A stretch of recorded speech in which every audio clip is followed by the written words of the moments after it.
Airbnb, the staying in someone's house for a short amount of time, has become incredibly popular in about the past decade and a half. These rentals can be simply living in the space for a bit while usually visiting the location the home is in, or it can be because you want a unique experience for your terrible, tedious life that is just dragging on every day. Same thing, eating away at your soul, knowing you're never gonna escape. Now, the Nightfort is, most likely, super haunted and an ex-location for the Brothers of the Night's Watch. It also has, zero amenities.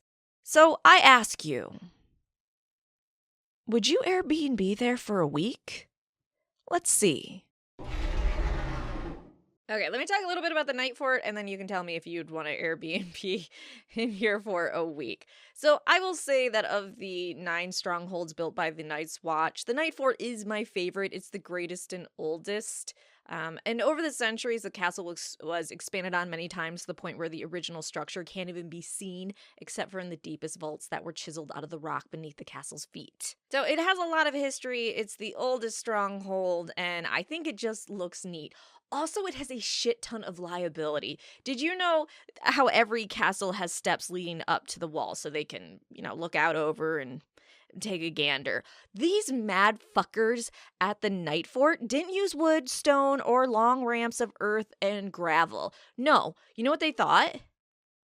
We want to make these steps out of ice that will melt and refreeze 1,000 times, shrinking each time and becoming more and more treacherous to navigate. Why? Because fuck you, that's why. So yeah, every year it would become smoother and rounder, and it would be almost impossible to get up the steps. So if you want to stay here because you want to, go on top of the wall and pee off of it, you're going to have a hard time going up those steps, and you're probably going to fall and break your neck.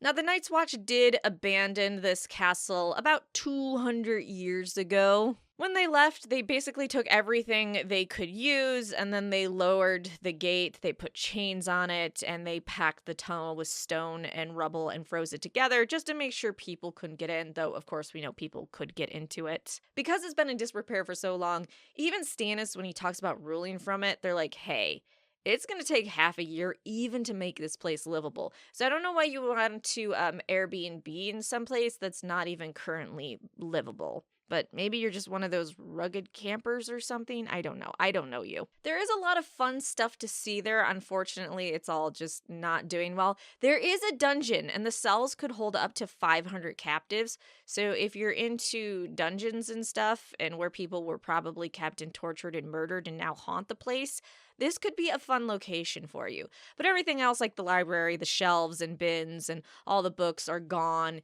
It's just all collapsed. The kitchen is an absolute nightmare. And it's super gross, too. I mean, there's just stains everywhere. It's been overgrown by other life.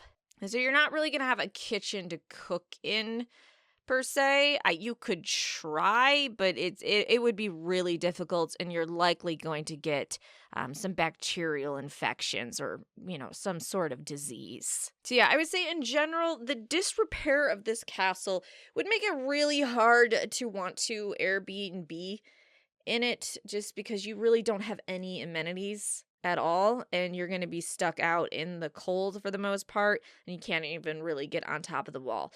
So besides that, let's talk about other reasons why you probably wouldn't want to stay here. And it just goes back to, it's probably haunted as all shit. One, you usually don't join the Night's Watch because you're a happy-go-lucky fella. There was a large population of criminals, and if you have them alone or in a location, it's just a recipe for disaster. And I would say, of all the places that experience the most disaster because of this large gathering of criminals, it's the Nightfort. First, the Nightfort was the base of operations for a black brother known as the Night's King.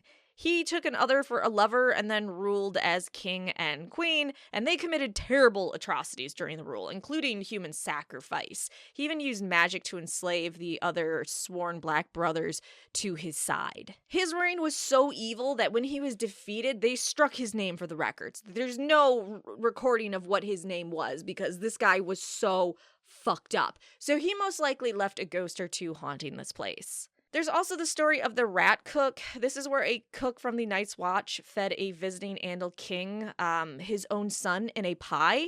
And for breaking guest right, and also, that's pretty gross to feed a father his son in a pie without him knowing. At least let him know. The cook was turned into a giant rat that now feeds on its own children for eternity. So, a lot of rat infestation in this castle. Rats, they carry a lot of disease, so if you're Airbnb in here, you're probably going to get bit by a rat. There's a girl that also haunts this castle. So, Dani Flint, she disguised herself as a boy because she thought, I want to join the Night's Watch. I want to hang out with a bunch of murderers, thieves, rapists. Sounds like a great time. I have nothing better going on in my life. When it was discovered that she wasn't a boy, and she was instead a girl, she was raped and murdered by her own black brothers. It's said now that brave Dani Flint still walks the Nightfort. Her ghost is walking around. So if you want to see a R-worded and murdered girl walking around as a ghost, I don't know, be my guest? I don't know why you'd put that. That would spike my blood pressure. There might be a monster that continuously haunts this thing. It said an apprentice boy fought something that came in the night, and eventually it came and took a bunch of the people there and enslaved them, and you could see them at night sometimes in chains. So there's, I wouldn't say a high probability, but there's at least a small chance that something's going to attack the castle while you're there and then enslave your spirit in chains. When I die, I just want to go straight to hell, so that just doesn't seem like fun to me. There's a guy named Star Eyes. He was here and he saw hellhounds and he ended up fighting them. So hellhounds might be here. I don't know if they do a whole lot, but I don't know. It would be weird to be sleeping and then all of a sudden you feel like a dog attacking you and you can't see it. The upside is, I'm assuming if you're killed by a hellhound, you go to hell. There's also Mad Axe. He was a guy of the Night's Watch.